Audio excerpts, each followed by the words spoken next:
Welcome back to Ask an Early Adopter with my friend Dean. I'm Sarah Aubrey. This is Electrify This. And Dean, what is the most common question as an EV driver of over 10 years that you get asked? I would say it has to be, how long does it take to charge?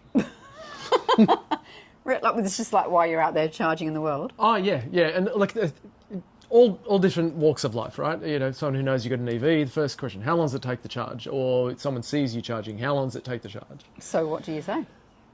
So it's sort of string? nearly the right... the funny thing is, once you have an EV, I think it's nearly the wrong question. And that's fine. I understand. Everyone's on the sort of the journey. And the first thing people think about is it takes a while to charge their phone. This is an electric vehicle, therefore, how long am I waiting for this vehicle to charge? So the first way of answering it is to say, well, once I've plugged it in, I don't know. It takes me it takes me 15 seconds max or whatever to plug it all in and get it going. And then I do other things. So it doesn't, in many respects, it doesn't matter how long it takes to charge in that instance, especially if I'm just come home, plug it in, and it does what it needs to do. Yeah. And then you get on with life.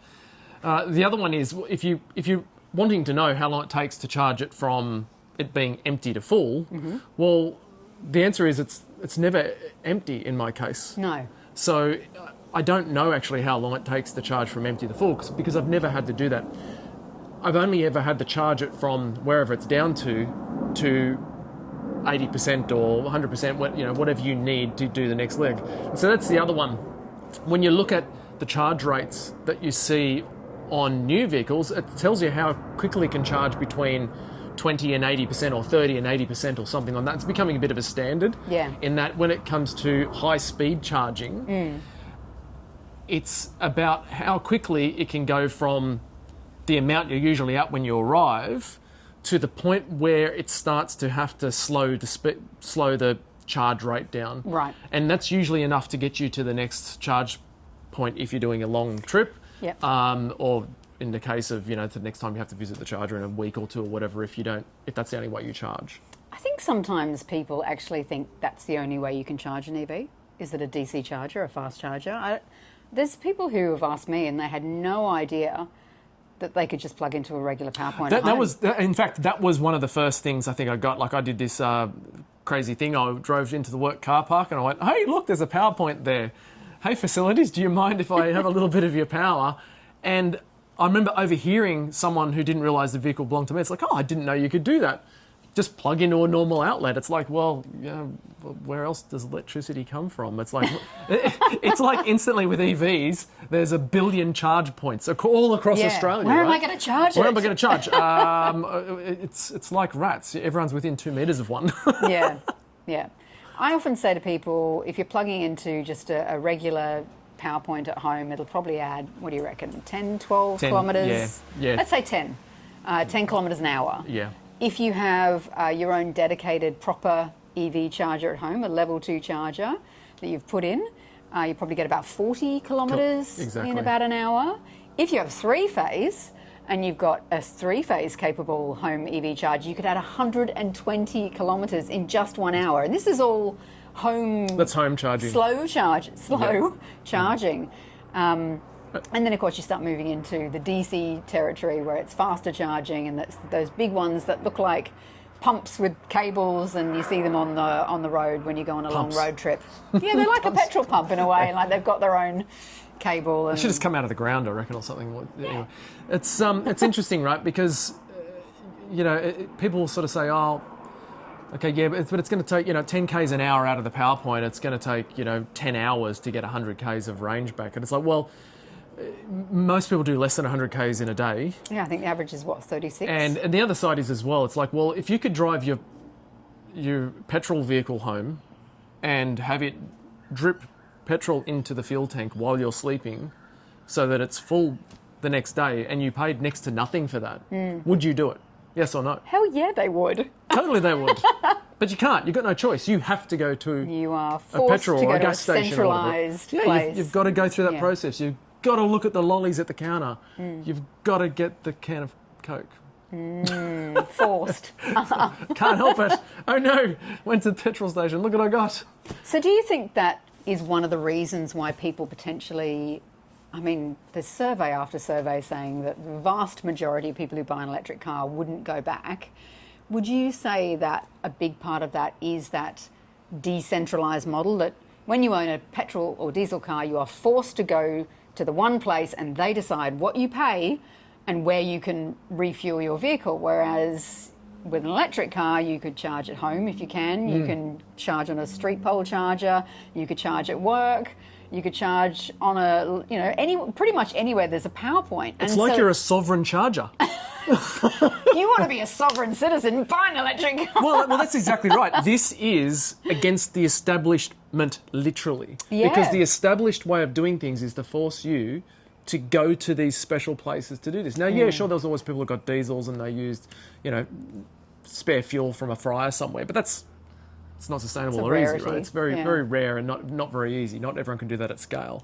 But, and you're using Australian-made energy. You're using Aussie electricity, whether it be from coal or from gas or from solar. Or your friend across the street or yours, yeah. Yeah, you're not charging or refueling your vehicle or from oil, which has been shipped in from overseas, which again, we only ever have at one time, which is a truly startling and frightening fact, about a month's worth of fuel in Australia at any one time for diesel, for jet fuel, for petrol. Or is it in Australia, really? Do you know where it actually physically Our is? reserves, which are in the US. Good times. How do we feel about that now? Anyway, I suppose, look, getting back to that, how long does it charge thing, the answer is it doesn't sort of matter in many ways, right? No. Yes, it matters. If you're on a road trip and you need to get somewhere by a certain time, you're going to be looking at how quickly it charges. For most people, the charging happens when you're somewhere else. Or sleeping. Or sleeping. And so you're doing other things. You're certainly not sitting there waiting to charge. Do you know what's annoying is that whenever I see a photo of charging, though, I don't know why the photographers insist on this. You always have someone holding the charger in the photo, and I think that also confuses people. They're like, oh, have you got, like with the petrol, oh, have I got to stand there for 3 hours while you know what I mean? Like, you're like, no, you just walk away. Like, it should just be sitting there with no one there, and you're like, oh, That's that exactly could be left right. alone. That's right. Like most vehicles, when they're charging, no one's about. No. No one's around it. And do you know what's funny is that when people have trolled my socials about my car charging here, because I'm allowed to run a cable out from my house to the street with a footpath license, it's fully legal through council, it's free, and I've got a cable cover over and I've got public liability, it's all very safe. They get the trolls that go, I'll just pull that out. I pull them out all the time when I see them charging. I'm like, well, you're a liar because it's locked. Because you can't. And that reveals A, the lie, and B, their ignorance about charging, which is also very interesting. I did a post about how the fact that it was locked, nothing a sledgehammer wouldn't sort. And I'm like, you just didn't know about it. That's funny. Yeah, so if you're with a sledgehammer on the street, I think people are calling the authorities or the police or something, right? It's very concerning if you... Are you that triggered by an electric car charging that you would feel the need to go and take a sledgehammer to it? Maybe you are. That's a sad state of affairs. Yes. I feel sorry for people that have that feeling. So what is the AC and DC charging rate of your Tesla Model S, which is over 10 years old? Yes, I know you love this one. I do love it. The AC charging, that is the charge that I can do at home, is 22 kilowatts. And a Tesla. It's So when the original Tesla Model S came out, it came with an option of, I think it was 11 kilowatts or 22. Oh my God, and why so are they and I was for like, that I'm now? definitely doing that because, why wouldn't you, right? Do you have three-phase? Yes, at my place. In fact, I don't. But let's not go too far down this rabbit hole. I've got two phases, which is quite unique, but it was a thing once. It's allegedly.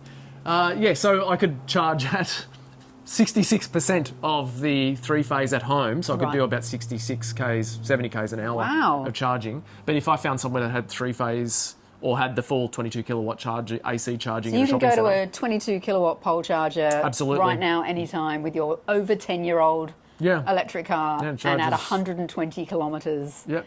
But I think it comes back to, again, going back to the question, and I get it, that people are sort of thinking about how long they have to wait. Like, one, no one's forcing you to wait there. No. But I think that, now I've forgotten what I was going to say.